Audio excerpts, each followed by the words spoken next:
보실 말씀은 창세기 3장 12절로 3절입니다. 아담이 이르되 하나님이 주셔서 나와 함께 있게 하신 여자 그가 그 나무 열매를 내게 주므로 내가 먹었나이다. 여호와 하나님이 여자에게 이르시되 네가 어찌하여 이렇게 하였느냐. 여자가 이르되 뱀이 나를 꿰물어 내가 먹었나이다. 아멘. 본문은 하나님께서 만물을 지으시고 아담에게 동산중앙에 있는 실과를 먹지 말라, 먹으면 죽으리라. 창세기 2장 17절에 행위 언약을 하셨습니다. 그것은 그 과실이 안 좋아서가 아니고 하나님의 말씀을 듣는지 정확하게 잘 볼 수 있는 동산중앙에 실과를 또 두셨어요. 그래서 그 말씀을 듣고 그 순서상 보면 나중에 깊이 잠들게 하사 여자를 만드시고, 아마 아담이 아내 하와에게 하나님 아버지께서 먹지 말라, 먹으면 죽는다고 하셨다라고 전했을 겁니다. 왜냐하면 명령을 먼저 하시고 그 다음 여자를 만드신 순서가 되어 있으니까요. 그까지가 이제 2장까지인데 3장에 들어가서 뱀이 그 속에 사탄이 들어가서 하와를 미혹했습니다. 아무래도 말이라는 것이 한 사람을 건너가면은 확신이라 할까 이런 게 좀 덜 할 수 있거든요. 말이 말을 만들어요. 그래서 뱀이 하와를 미혹해서 그것을 먹으라, 먹으면 안 죽는다, 그리고 하나님과 같이 된다, 이렇게까지 이제 비약된 거죠. 그때에 그렇게 말하면 안 되지, 그러고 화를 내야 되는데, 우리 사람이요, 기독교인이 진리 안에서 축복을 받으려면은 세상적인 목적 성향을 가진 이 얘기에 말려들면 안 돼요. 조금 냉정할 필요가 있어요. 어떤 때는 단호해야 되고, 그래야지 인품이 어쩌니 인정이 어쩌니 이러다가 큰일 나는 거예요. 하나님 진리대로 말을 해야 되는데 그냥 먹기도 좋고 보암직도 하고 그래가지고 속아서 그냥 그걸 먹었거든요. 그냥 아담도 같이 먹고 그래가지고 갑자기 두려움이 엄습한 거예요. 두려움이라는 건 원래 없었는데 하나님의 심판이 시작된 거죠. 그래가 놀래가지고 옷을 벗고 있었는데 둘이가 벗으니까 세상 전지 둘이밖에 없으니까 부끄럽고 두렵고 이래가지고 나뭇잎을 가지고 몸을 가리고 나무 뒤에 숨어 있는데 하나님께서 아담아 어디 있느냐 하고 찾으십니다. 그 몸서리치게 두렵죠. 왜냐, 이 공포는 죄로 인한 공포입니다. 우리가 잘못하면 숨잖아요. 그래서 이렇게 숨는 이 행위 속에서 이미 저주는 시작된 거죠. 그랬을 때에 찾아가지고 너 왜 그거 먹었냐 이랬을 때에 아담이 하는 말이 하나님이 주셔서 나와 함께 있게 하신 여자가 주므로, 말은 틀린 말은 아닌데 그렇게 말했어요. 그 여자는 하나님이 지으신 나무를 보고 뱀이 그렇게 먹으라 함으로 이렇게 구체적으로 말 안 하고 뱀이 나를 깨물어 내가 먹었나이다. 아담이 변명하는 것보다는 조금 약해요. 여자가 오히려. 이건 그렇잖아요. 하나님이 지으신 그 나무가 좋아 보여서 이딴 식으로 쓸데없는 소리를 안 하고 했다고요. 아담은 하나님이 나와 함께 살게 하신 여자가 주기 때문에 내가 먹었습니다, 이렇게까지 말을 해가 될 여자를 왜 끌고 들어가요?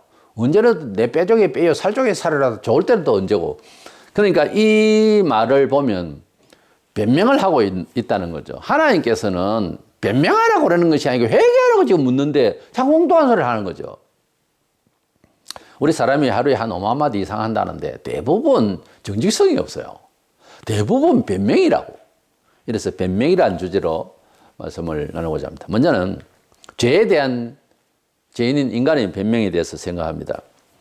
본문은 우리가 잘 아는 대로 사탄이 물론 뱀 속에 들어가서 하와를 유혹하고 하나님 먹지 말라, 먹으면 죽는다고 하는 이 큰 문제를 놓고, 무슨 문제를 놓고 미혹을 받아서 물론 먹었어요. 그때 아담이 바로 옆에 있었는지 조금 떨어져 있었는지 모르지만은 하여튼 남편에도 줄이고 남편은 공동 범죄를 저질렀죠. 그렇게 이제 먹고 난 뒤에 이제 두려움이 왔을 때 하나님께서 너 왜 이거 먹었냐 이랬을 때에 그 먹었던 경유를 말하라는 것이 아닌데, 사람이요 뭐 말을 하면 잘못했으면 죄송합니다 이러면 될 일을 죄송하게 되었습니다, 미안스럽습니다, 이런 표현들은요 자기 존심을 지키려고 하는 고도의 언어 표현이에요. 언어 유희라고. 진심은 죄송합니다 바로 해야 되는 거예요. 잘못했습니다, 용서해 주십시오, 이게 맞지. 죄송스럽습니다. 미안스럽습니다. 뭔가 잘 못됐습니다. 뭔가 잘 못되기는 그냥 욕심을 냈습니다. 내 본성대로 욕구를 채우다 그래 됐습니다. 이렇게 하든지 말을 똑똑하게. 꼭 그렇게 느지하게 필요 없는 말을 하려 하면 아예 잘못됐으면 잘못됐습니다. 바로 해야지. 근데 하나님께서 아담아 네가 왜 이거 먹었느냐 하면 잘못됐습니다 하나님. 여자가 나한테 주면 그런 말 하면 안 되지. 우리가 인생을 살아가면서 원망하는 이야기를 가만히 들어보면 자기가 결정을 내려서 자기 어찌든 잘못한 것에 대한 반성보다 누구 때문에 이래 됐지 이 생각을 먼저 하는 거예요. 발전 없는 생각입니다. 축복받을 그릇이 못 돼요. 그냥 잘못됐다라고 해야 돼요. 그냥. 근데 말이라는 것이 자꾸만 변명을 하거든. 사람이 하루에 그렇게 많은 말을 하는데 말이 좀 정직성이 없어요. 대부분 사기라고 거짓말을 섞인다고요. 쓸데없는. 그래서 자기가 뭔가 컴프레스 되고 회피하려고 그러고 이러려고 자꾸 말을 하면 이건 안 된다는 거지. 우리가 많이 말을 하고 사는데 그 말이 얼마든지 많은 말을 중에도 그 말이 정결해야 되고 정직해야 되고 하나님이 들으시기에 옳아야 돼요. 원래 말이라는 자체가. 근데 사람 대 사람으로서 말을 들으면 굉장히 인문적이고 아주 지성적이고 아주 미사려하고 문학적이고 예술적 감각이 있고 그런데 가만히 듣고 보면 그 음악에도 악기에도 음향이라는 게 있어요. 말자태 된 언어 그 향이 사기성이 있다고. 자꾸 꽈붙이면서 미사려고 하지 말고요. 정직성이 있어야 돼요. 말이라는 것은. 너무 문학적으로 걱정하면서 말할 건 없어요. 사람이 대화를 하면서 그 사람이 참 좋다 안 좋다는 말을 들어보면 안다 그래요. 너무 말을 잘해도 말 잘하는 사람의 속에는 칼이 있다 그런 말이 있어요. 예부터. 이게 말을 잘하는 것보다 말에 대한 정직성, 말에 대한 말의 향이 옳아야 됩니다. 하나님 보시기에 들으시기에 옳아야 된다 이 말이에요. 마태복음 12장 36절에 내가 너희에게 이르노니 사람이 무슨 무익한 말을 하든지 심판날에 이에 대하여 신문을 받으리니. 뭔 말을 하더라도 말에 대한 신문을 받을 것이다. 그렇게 말씀하고 있습니다. 누가복음 12장 9절에 사람 앞에서 나를 부인하는 자는 하나님의 사자들 앞에서 부인을 당하리라 그랬습니다. 이렇게 사람들 앞에서 한 말이 가령 일제 때와 같이 예수 믿느냐? 안 믿습니다. 사람들 앞에서 안 믿는다 했으면 심판 때에도 내 그렇게 말할 거라고 주님이 말씀하신 겁니다. 얼마나 두렵고 조심스러운지 모릅니다. 우리 말이라고 하는 것이 말 한마디에 천냥빚을 갚는다 그랬는데 말 한마디 잘해가지고 천국을 가요. 예수님이 내 구주입니다. 그 한마디로. 사실인가요? 사실입니다. 더 이상 바라지도 않아요. 예수님이 그들을 위하여 십자가에서 죄를 청산하셨다. 그리고 부활하셨다. 이것을 믿느냐? 예, 믿고자 합니다. 바로 그 한마디에 천국 갑니다. 그렇게 간단한 일을 그렇게 간단하지 않으면 사람마다 다 형편이 다르기 때문에 구원을 다 줬다고 할 수 없잖아요. 그래 되면 지성인만 줍니까? 부자만 줍니까?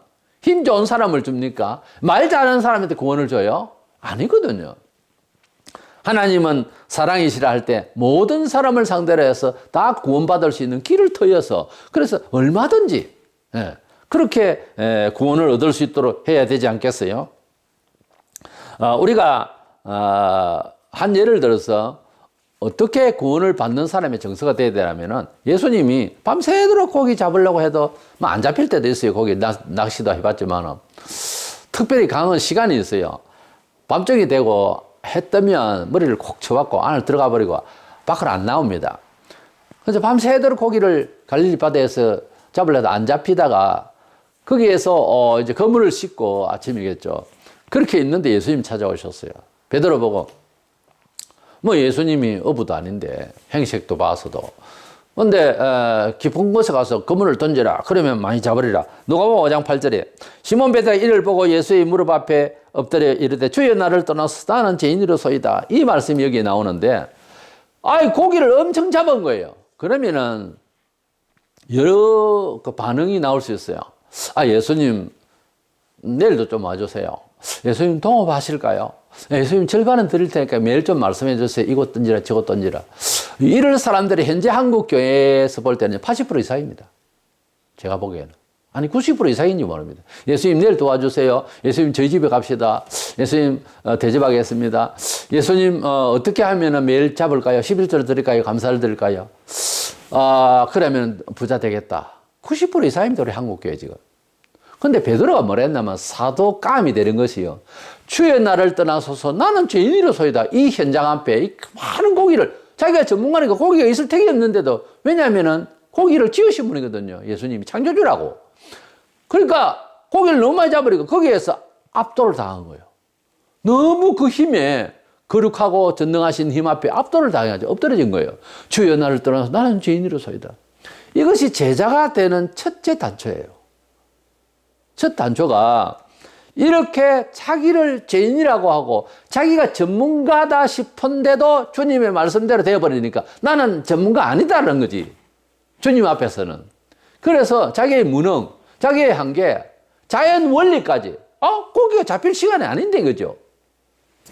이래서 베드로가 주님의 정말 귀한 수제자로서 그렇게 역할을 감당을 했는데요. 우리가 주님 앞에서 은혜를 받고 또 많은 은총을 받고 또 제자가 되고 하는 이런 그 모든 밑바탕에는 자기가 죄인이라고 하는 사실 정말 뭐 그렇게 너 뭐 업으라 하지만은 뭐 별 볼 일이 없구나 너 죄인이지 이렇게 물으신 것도 아니고 주님의 역사 앞에 엎어지면서 대부분의 사람들이 동업을 하자하거나 매일 와주세요 하거나 복 주시오 하거나 할 판국인데 베드로는 그게 아니고 나는 죄인이로소이다 나를 떠나소서 하면서 자기가 오히려 스스로 죄인이라고 했다고요.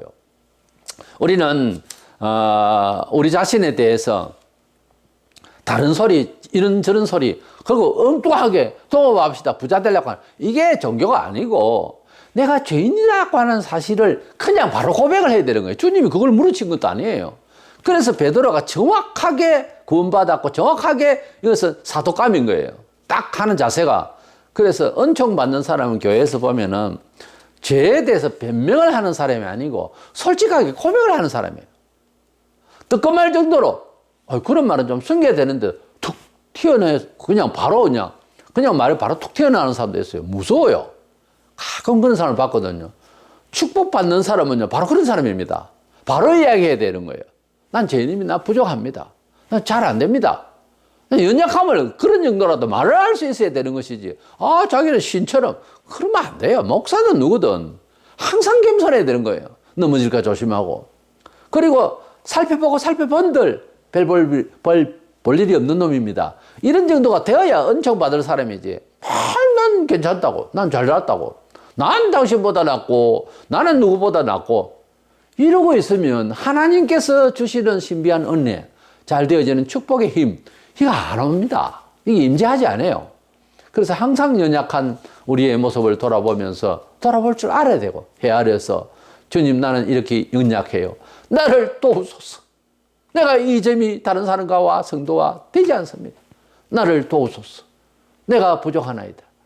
그런 참 통회하는 마음이 있어야 은혜를 주시는 시간 되면 은혜를 주시지 맨날 잘나가지고 있으면 안 됩니다. 거라 세상에서 누가 제일 이쁘리 이러고 있으면 안 된다고. 안 돼요. 우리가 주님 앞에 은혜 받는 비결은요. 죄에 대한 변명을 이렇게 늘어놓는 게 아닙니다. 아담과 하와를 찾을 때는 회개하라고 그냥 당장 회개하라고 하는 소리지 어쩌다가 먹었냐? 예, 여자가 내한테 주기께 먹었습니다. 그랬지요 사실은. 그런데 줄 때 먹을 때 물어나 봤습니까? 내가 이제 묻는 겁니다. 하나님 대신해서. 이거 동산종아인의 실과가 아닌가? 물어나 봤냐고. 그러고는 다 빼먹고 여자가 죽기 때문에 먹었다. 말이 되는 이야기입니까? 여자가 하나님입니까? 왜 날람 받아 먹었는데? 안 그래도 과일 문제가 자기가 먼저 계시를 받은 건데도 아담이 할 소리입니까 이게 지금? 여자 줄 때는 언제고? 좋아할 때는 언제입니까? 이러면 안 되지. 네, 이 소리는 너무 비약됩니다만 이혼하는 사람들이나 뭐 사정이 다 있었겠지. 좋을 때는 언젠데요? 말 함부로 하고 이혼하자 그러고 이혼하고 그래요. 안 됩니다. 그래야 그렇게 사는 게 아니에요. 그건 가슴 아픈 이야기입니다. 세상에 얼마나 잘났어요. 잘났으면. 예? 하나님 앞에까지 가서 당당합니까? 그런데 하나님께 그거 내가 준 건데 이렇게 하면 어떻게 할 거예요? 너의 기술, 너의 자랑, 그거 내 건데 그러면 무슨 말 할 겁니까? 그것도 알게 될 겁니다. 누구 것이라는 것을. 그러니까 아담도 아주 잘못한 이야기예요. 말 자체가. 하나님 내게 주신 기분 나쁜 거예요. 하나님께서 혼자 있는 것이 안 좋아서 더해줘서 보태줬는데 내 뼈 중에 뼈요 살 중에 살이라다 우리 식으로 말하자면 너무 좋은 거예요. 그때는 언제고 죄를 지어놓고는 하나님 괜히 내한테 여자 줬기 때문에 먹었다 아닙니까? 먹었다 아닙니까? 이 소리 아니에요. 때려 죽일 놈이지. 그래도 하나님께서는 불쌍히 여겨주셨어. 930년 동안 살면서 봐라 영생 하나 뻔했다 아이가. 약 1000년을 살게 하면 그건 알 거요. 그러고 죽었을 거야 아마. 그러니 하나님 앞에서 아담이 평생 회개해야 될 거는 뭔가 하면 이 본구절이 말을 잘못했다는 거지. 오늘 주제가 변명입니다. 변명하지 말고 회개하는 것이 가장 빠릅니다. 하나님께서 원하는 것은 변명을 원하는 게 아니에요. 죄에 대한 변명을 해서는 안 되는데 인간은 계속해서 하루에 한 5만 마디 이상 한다는데 계속 변명이야. 변명을 하지 않는 우리가 되기를 원합니다. 두 번째로는 우리가 그렇게 변명하는 대신에 우리 죄인에 대한 주님의 변명이 있습니다. 또 죄를 짓고도 변명만 늘어놓는 우리들은 여러 가지로 뭐 과학도 이야기하고 도덕도 이야기하고 철학도 이야기하고 이 전부 변명이거든요. 이렇게 해가지고 행복하리라. 행복하네. 또 아니네. 맨날 변명하고 그렇게 사는 게 지구촌의 삶인데요. 하나님께서 도저히 이렇게 정치경제 사회 종교 철학 이걸 가지고서는 인간들이 변명하다가 바쁘니까 특단의 조치로서 아들을 세상에 보내신 거예요. 변명하지만 입을 닫아라. 닫고 예수님이 너에 대해서 변명을 하도록 하겠다. 하나님께서 특단의 조치로 독생자 아들을 주신 거예요. 우리가 자꾸 변명만 하고 있으니까 동서고금 다. 그러니까 너 그 변명은 못 듣겠다. 다 그런 변명 아담이 하던 거다 이거. 그러니까 그걸로서는 답이 없다. 그러니까 예수님의 변명을 들어라. 내 아들의 변명을 들어라 하는 거예요. 그래서 예수님이 이 세상에 오신 거예요. 그래서 예수님께서 우리의 죄를 위해서 십자가에 돌아가시고 부활하시고 그래서 우리를 다 책임지시고 심판날에 우리가 그 심판날까지 가서 변명할까봐 주님이 변명한다고요.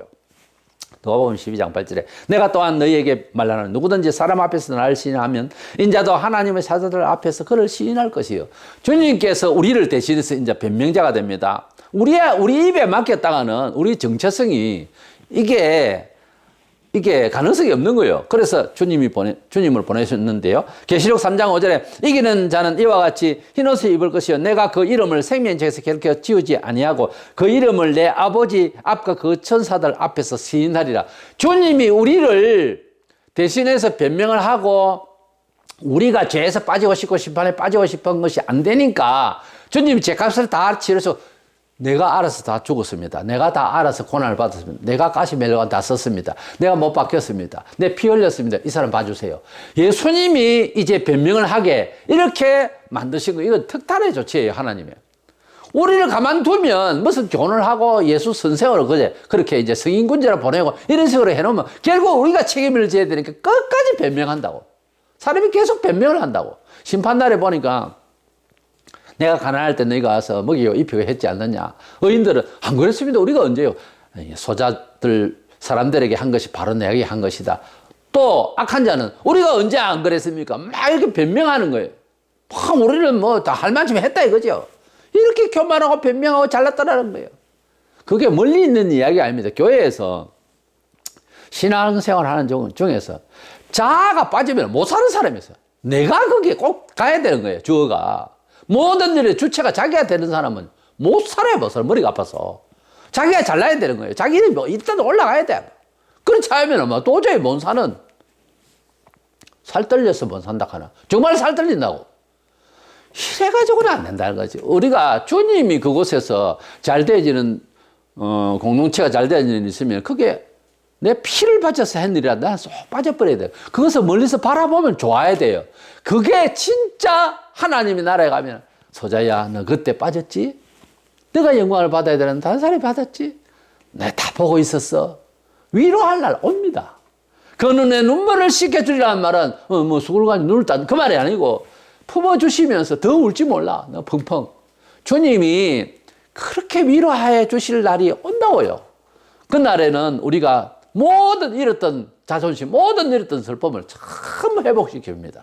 때문에 이 육신이 살아가는 동안의 슬픔과 신앙으로 살아간다는 게 자상실이거든요. 참 힘들어요, 원래. 자존심 없이 산다는 게 힘들죠. 깨어지고, 희생되어지되, 상대가 좋아지면 그 만족하는 거예요. 주님이 기뻐하시고 하는 것을 눈으로 목격하면 되는 거예요. 그렇게 하면 되는 거예요. 우리가 주님을 믿고, 주님을 믿는 바람에 하나님의 생명체의 이름이 기록되어졌을 때, 우리는 하나님 나라에 가서 심판받는 그날에 주님이 딱하니 변호를 해주신다. 제가 나를 믿었습니다, 아버지. 그러면서 딱하니 통과시켜주는. 요한일서 2장 1절에 보면은 우리 죄를 위해서 예수님께서 대언해 주신다는 말씀이 있어요. 이것은 변호한다는 뜻이에요.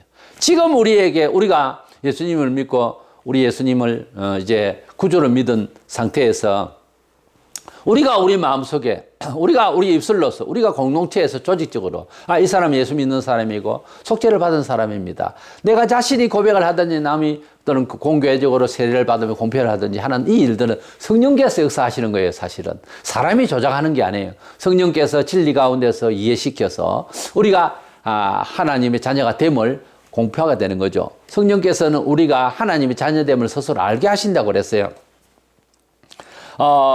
야고보 14장 16절에 보면 내가 아버지께 구하겠으니 그가 또 다른 보호자를 너희에게 주사 영원토록 너희와 함께 있게 하리니 그랬어요. 예수님께서 성천하시면 그 다음에 성령이 오신다고 그랬어요. 성령이 오셔서 사도행전 2장에 성령이 세상에 임한 그 상징적인 큰 사건이 있었는데 그 이후로 예수님을 구주로 믿는 사람은 전부 다 성령을 선물로 받는다고 베드로가 설교를 하면서 성령 받고 난 뒤에 하니까 모든 사람이 성령의 충만함을 받고 찔림을 받고 회개하고 새 사람이 됐죠. 그래서 성령 받은 증거가 어떤 면에 있어서 약간 무식하면은 어떤 다른 특별한 경험적인 모습도 보일 수 있는데 꼭 그렇지 않으면 거의가 마음으로 다 깨닫게 돼요. 성령이 임재하면은 예수님이 나의 생명의 주가 되시고 부활하시고 재림하시고 영생 부활에 대한 것을 확실히 믿게 되는 거죠. 그렇게 믿게 될 때에 우리가 예수 믿고 이 세상 살아가는 동안에 혹시 실수해서 교인이라도 큰 죄를 짓고 세상 법적으로 끌어갈 수도 있어요. 잘못할 수도 있고 또 일상생활에서 우리가 손해보고 고소고발할 만한 일에도 그래 안 하고 용서해주고 그 용서가 확실히 적중이 돼야 되겠죠. 그렇게 해주고 나는 빠지고 나는 억울해지고 나는 기회를 놓치고 그럴 수도 있어요. 그러나 우리 주님께서 보호해 주시고 은총 주시고 모든 일들에 대해서 변명해 주시는 보호자로서의 그 보혜사를 내가 떠나고 나서 주겠다는 그 보혜사는 파라크레토스라는 말인데요. 파라크레토스라는 이 말을 합성한데 곁에서 변호해 준다 그 말입니다. 어떤 절친한 친구가 큰 부자였는데 자식이 별 이제 똑똑지를 못했어요. 근데 그 집에 있는 종이 있었는데 그 주인이 죽었어요. 그리고 그 재산을 이제 이 종이 항상 관리를 해줬는데 그러나 죽고 난 뒤에 얼마 안 돼서 자기 것으로 전부 다 만들고 그 집 하나밖에 없는 아들을 너무 이제 그 학대하고 완전히 이제 사기를 치른 거예요.